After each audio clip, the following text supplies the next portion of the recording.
My name is Francois van der Maat. I'm co-founder and a shareholder in Sustainable Power Solutions, or SPS.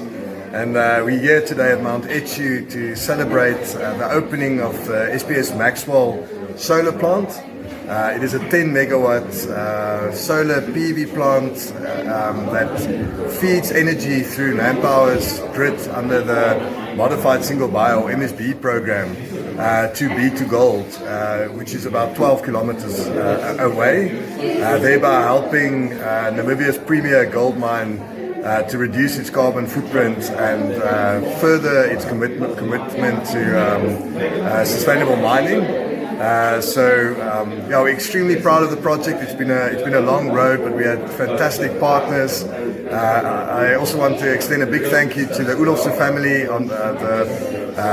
The plant is located on their land. They're also the partners, and they were also technical partners on the project. And to be here at Mount Etchu, one of Namibia's oldest and most beautiful safari lodges, is a real privilege, we look forward to keeping on helping Namibia transition to a renewable future.